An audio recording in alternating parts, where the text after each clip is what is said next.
हमारे साथ हैं राष्ट्रीय जनता दल के प्रवक्ता शक्ति सिंह यादव जी। उपेंद्र कुशवाहा आखिरकार इस्तीफा दे दिए, कई तरह की बातें सामने आ रही है। हम बात करेंगे उपेंद्र कुशवाहा के इस्तीफे पर कि उपेंद्र कुशवाहा इस्तीफे के पहले प्रेस वार्ता करते हुए कह रहे हैं कि नीतीश कुमार मजबूर हैं और कहीं न कहीं से इस्तीफे का कारण राष्ट्रीय जनता दल को बता रहे हैं। पूरे प्रेस कॉन्फ्रेंस को अगर देखेंगे जो उपेंद्र कुशवाहा जी बोल रहे थे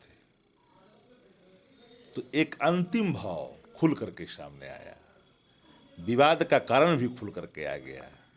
उपेंद्र कुशवाहा को मन में खसक, मन में आकांक्षा, महत्वाकांक्षा उत्तराधिकारी का है और उत्तराधिकारी नहीं घोषित होने के कारण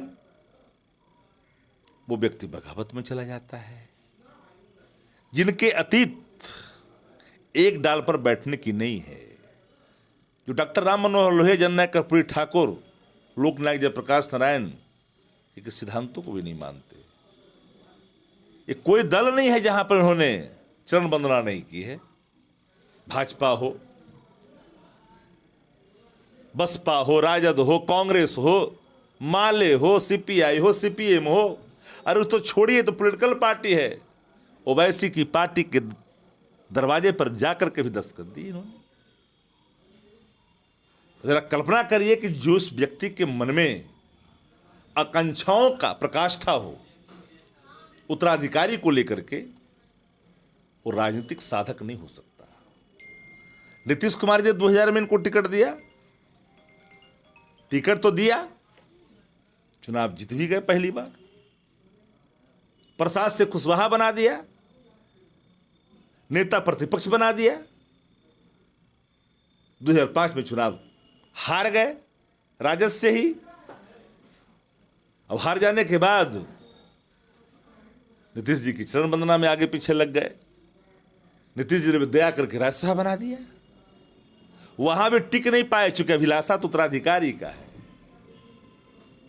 वो व्यक्ति एक नई पार्टी बनाता रालोसपा के नाम से। छजन भुजबल जी को ठगा जा करके सब्जी बाग दिखा करके फिर भारतीय जनता पार्टी की गोद में चला जाता है।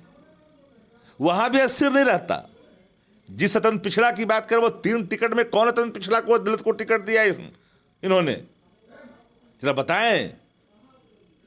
आज जो घड़ियाली आंसू बहा रहे हैं, ये तो परजीवी लोग हैं ना, अपने रीढ़ में दम है नहीं। कुशवाहा समाज जानता है इनके आचरण को कि राजनीतिक आचरण किस रूप का है।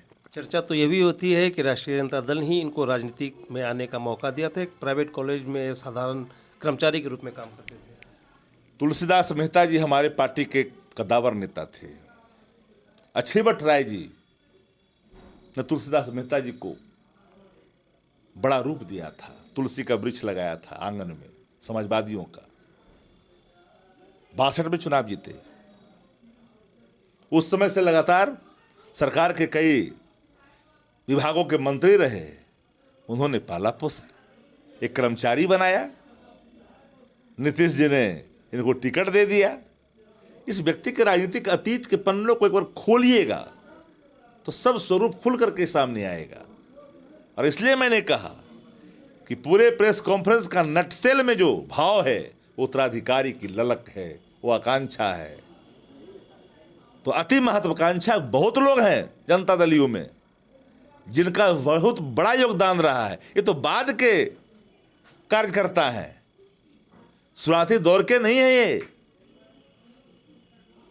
अंतिम सवाल, वर्तमान सरकार में सब चीज़ ठीक चल रहा है, लेकिन विपक्ष जिस तरह से आरोप लगाती है, अपराध बढ़े हैं, जेठली में गोलीबारी होती है, लेकिन बाहरी चर्चा यह भी होती है कि जो गोलीबारी हुई है, दोनों एक ही समुदाय के हैं, दोनों के मन में यही भावना होती है कि बैरी सरकार है, हम हारेंगे नहीं, और भाई भाई ही आपस में लड़ रहे हैं। अपराधी किसी जात के नहीं होते, और आपसी लड़ाई जो मामूली विवाद को लेकर के हुआ, वो कानून व्यवस्था का हिस्सा नहीं हो सकता।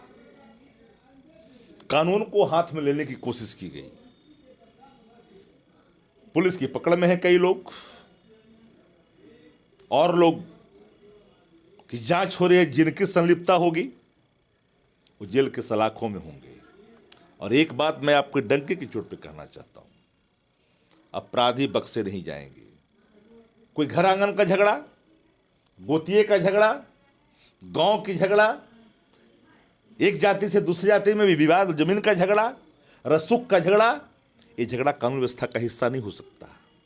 दुश्मनी पहले से था, कुछ राजनीतिक कारण थे।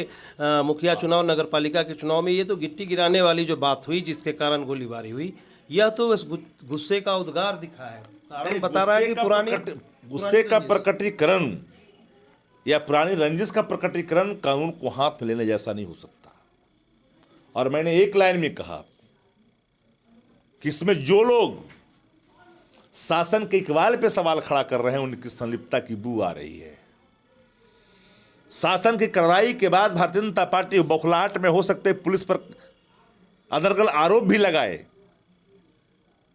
क्योंकि भाजपा और उनके सहयोगी बिहार में अमन चैन बिगाड़ना चाहते हैं। शासन मुस्तैद है, कड़े निर्देश मिले हैं शासन की तरफ से कि पूरी पड़ताल हो और एक एक कुंडली खंगाली जाए। और एक आग्रह मैं करूंगा पंजाब केसरी के माध्यम से कि संविधान के 3 धड़ा है, कार्यपालिका, विधानपालिका और न्यायपालिका। अगर हम कानून बनाए विधानपालिका के लोग, कानून के घेरे में किसी को लेकर के अगर हम जेल के सलाखों में डालें तो लगातार हैबिचुअल क्रिमिनल जो आतन अपराधी है वो बेल आउट नहीं हो। तो साफ तौर पे देख रहे थे कि शक्ति सिंह यादव का कहना है कि उपेंद्र कुशवाहा अवसरवादी किस्म के नेता रहे हैं। कई पार्टियों के साथ उन्होंने गठजोड़ किया है, लेकिन अवसरवादी मानसिकता के कारण उन्हें हर जगह से निराशा हाथ लगी है। अब उपेंद्र कुशवाहा का अगला कदम क्या होगा? कोई नई पार्टी बनाएंगे या फिर से कोई नई रणनीति तैयार करेंगे, तो आने वाला समय ही बताएगा। पटना से पंजाब केसरी टीवी के लिए संजीव की रिपोर्ट।